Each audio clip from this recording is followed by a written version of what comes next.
నమస్తే అండి. Welcome to our channel. మనతో ఈరోజు సినీ అనలిస్ట్ రాహుల్ గారు ఉన్నారు. నమస్తే సార్. నమస్తే అండి.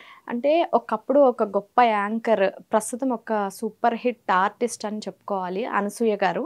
అంటే నిఖిల్ తోటి ఒక యూట్యూబ్ ఛానల్‌లో తను ఒక షో ప్రోగ్రామ్ చేస్తే అందులో ఈవిడ పాల్గొని ఇంటర్వ్యూ ఇచ్చారు. అందులో కొన్ని వ్యాఖ్యలు చేశారు. అంటే నార్మల్‌గా ఇంటర్వ్యూ తీసుకుంటే ఎవరు మాట్లాడుకోరేమో. బట్ సెక్స్ గురించి ఓపెన్‌గా తను మాట్లాడిన మాటలనేవి ప్రస్తుతం నెట్టింట్లో వైరల్ అయిపోతుంది. అసలు తను ఏం మాట్లాడారు? బేసికల్‌గా అనసూయ ఏది మాట్లాడినా ఓపెన్‌గా మాట్లాడుతుంది. నేనిక్కడ ఆహ్, ఒక ఒక ఒక ఆర్టిస్ట్‌గా ఆమె ఏం మాట్లాడిందో దాని గురించే చెప్తాను. బికాజ్ కమెంట్స్ అంతా కూడా అసలు ఒక ఆడపిల్లవి నువ్వు ఇలా మాట్లాడతావేంటి? ఇలా మాట్లాడడం అసభ్యకరమా? అవన్నీ చాలా కమెంట్స్ వచ్చాయి ఆ పోడ్‌కాస్ట్ చూసాక. నిఖిల్ విజయేంద్ర వర్మ అనే అతను ఒక పోడ్‌కాస్ట్ నిర్వహిస్తుంటాడు. చాలామంది ఆర్టిస్ట్‌లతో చాలామంది యూనో ఆహ్, బోల్డ్ టాక్స్ అంటారు అవి. అంటే అన్‌ఫిల్టర్డ్ టాక్స్. అంటే వాళ్ళ మనసులో ఏదున్నా చెప్పేయొచ్చు. అలాంటివి ఈ మధ్య జనాలు ఎక్కువ ఇష్టపడుతున్నారు కదా! వీళ్ళేం మాట్లాడుతున్నారా అని ఏదైనా. మనం ఇష్టపడుతున్నామనే కదా వాళ్ళు మాట్లాడుతున్నారు. బయటకొచ్చైతే వాళ్ళేం మాట్లాడరుగా ఫస్ట్. సెకండ్ అనసూయ గారి గురించి మనకి ఎప్పటినుంచో తెలిసిందే. ఆమెకంటే ఒక పరిధనేది ఉంటది. ఆమె ఏది మాట్లాడినా స్ట్రెయిట్‌గా మాట్లాడుతది. దట్ ఈస్ వాట్ లోపల ఒకటి, పైన ఒకటి మాట్లాడాల్సిన అవసరం లేదు. దాన్ని బోలాతనం అంటారు. ఆ అమ్మాయి పెరిగిన ఎన్విరాన్మెంట్ అలాంటిది. ఇండివిడ్యువాలిటీ ఒక ఒక ఒక పంజరం నుంచి తను మ్యారేజ్ చేసుకొని బయటకొచ్చి వాళ్ళ హస్బెండ్‌తో ఉన్నప్పటి నుంచి, ఆమె చిన్నప్పటి నుంచి ఎదుర్కొన్న రిస్ట్రిక్షన్స్, ఆమె చిన్నప్పటి నుంచి పెరిగిన ఎన్విరాన్మెంట్ ఓకే.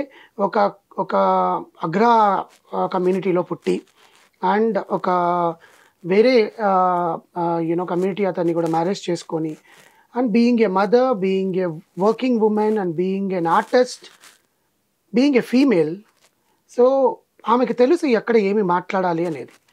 సో ఆమెకి తెలియకుండా అన్‌కాన్షియస్‌గా మాట్లాడిన మాటలైతే కాదది.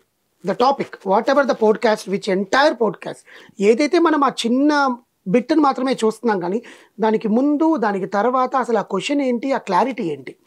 నిఖిల్ మాట్లాడింది ఏంటి? అతను అడిగిన క్వెషన్ ఏంటి? మేడం యాజ్ ద జనరల్ పబ్లిక్‌గా ఈ మధ్య అబ్బాయిలు ఒక 20 ఇయర్స్ 22-25 మధ్యలో అబ్బాయిలు మోర్ దాన్ 30 ఇయర్స్ ఉమెన్ని ఇష్టపడడానికి కారణం ఏంటి? అండ్ అది ఏ రకంగా అయినా కూడా okay. It might be financially, it might be sexually, it might be mentally ఒక సపోర్ట్ కోసం. అంటే వాళ్ళకన్నా ఒక 10-15 ఏళ్ళు 20 ఏళ్ళు పెద్దవాళ్ళతో సంబంధాలు పెట్టుకోవడం వల్లనే మనకి ఇక్కడ చాలా జరుగుతున్నాయి. చూస్తున్నాం కదా అక్రమ సంబంధాలు ఇవన్నీ. ఆ ఉద్దేశంతో క్వశ్చన్ అడిగినట్టుండింది. అనసూయ దాని ధీటుగానే ఆన్సర్ ఇచ్చారు. ఏమని ఇచ్చారు అంటే తప్పేంటి అన్నారు ముందు.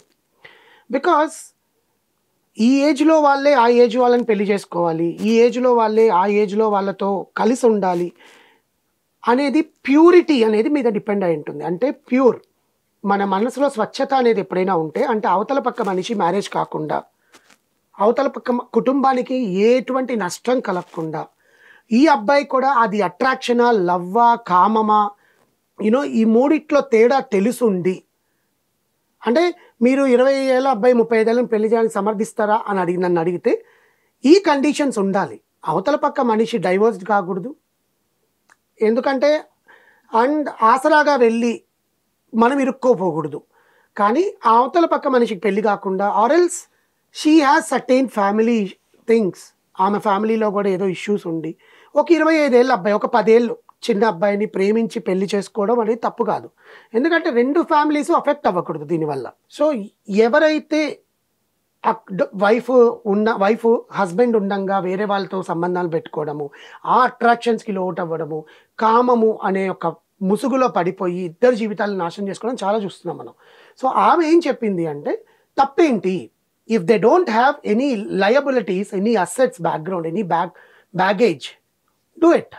బట్ ఇంట్లో తెలియాలి. నువ్వు లస్ట్ కోసమా, సెక్స్ కోసమా అంటే నో. అది అమ్మాయి చెప్పింది కరెక్ట్గానే. ఫస్ట్ క్వశ్చనే అదే అడిగింది. ఎందుకంటే ఆమె ప్రేమ, పెళ్ళి, అట్రాక్షన్ ఇవన్నీ మాట్లాడకుండా సెక్స్ కోసమా అంటే అవతల పక్కన కాదు లస్ట్, కామ. లస్ట్ అంటే సెక్సే కదా. లస్ట్ అంటే మనం ఆలోచించేదే దాని గురించి. It is not love. So ఆ లస్ట్ కోసమే వాళ్ళు కలుస్తున్నారా అంటే అది డిపెండ్స్ అపాన్ దేర్ ప్రయారిటీస్.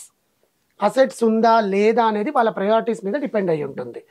ఒకవేళ వాళ్ళకి బ్యాగేజ్ ఉంది, అయినా లస్ట్ కోసమే, అయినా ఇల్లు కోసం అనేది చాలా తప్పు. It is very very wrong.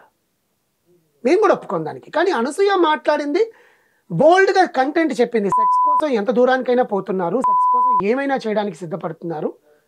So అలాంటి విషయాల్లో తప్పు అది. అంటే సెక్స్ అనేది ఇంపార్టెంటే.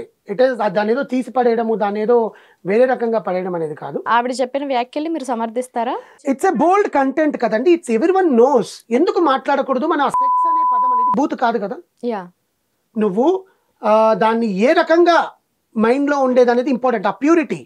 ఓకే, నువ్వు అది వాళ్ళ దగ్గర డబ్బు దోచుకోవడానికో నువ్వు అది పాల్పడ్డము, లేకపోతే నీకు ఇంట్లో నష్టం జరిగింది, లేకపోతే నేను బ్రేకప్ అయింది కాబట్టి నేను ఖచ్చితంగా సెక్స్ కోసం వెళ్ళాలి అనేది తప్పు.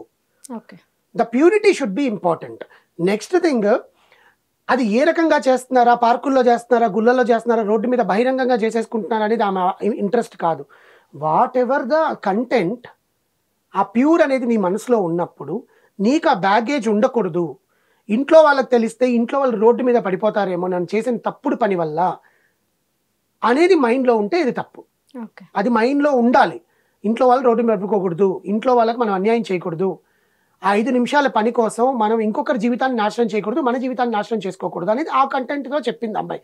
అనసూయ గారు సెక్స్ గురించి మాట్లాడలేదు. అనసూయ గారు ఎలా ఉండాలనేది చెప్పారు. ఓకే, అంటే ఆ పదాన్ని మీరు బూతులాగా చేసేసి ప్రపంచంలో రుద్దేస్తే పిల్లలకి అదే మైండ్లో ఉండిపోతుంది, అదొక బూత్ ఏమో అని. It is also education. తెలియాలి పిల్లలకి, స్కూళ్ళల్లో చెప్పాలి అసలు ఏంటి, మనం ఎలా ఉండాలి, దీనివల్ల దేనికి లోన్ అవ్వకూడదు, బానిసలు అయిపోకూడదు దానికి. అది పిల్లలకు కానీ ఇంట్లో కానీ మనం ఓపెన్ మైండెడ్ అంటే it's not like a pan, it's education. Educate them how it is important to their life, how it is important in the society. ఎవరితో మనం ఉండాలి, ఎవరి మీద మనం అది ఉండాలి, ఎంత కంట్రోల్ చేసుకోవాలి. Emotional control is very important. ఆ ఎమోషనల్ కంట్రోల్లో కూడా ఈ లస్ట్ కంట్రోల్ అనేది చాలా ఇంపార్టెంట్. దాని గురించి ఆమె చెప్పారే కానీ ఇంకా వేరే విధంగా ఏమీ కాదు. మనకు నోరుంది కదా అని రాసేస్తున్నాము. She always speaks very straightforward అండి. దానివల్ల ఆమె కాంట్రవర్సీలోకి వెళ్ళాలనుకుంటారా లేదా మనకు పక్కన పెడితే, she speaks always straight forward.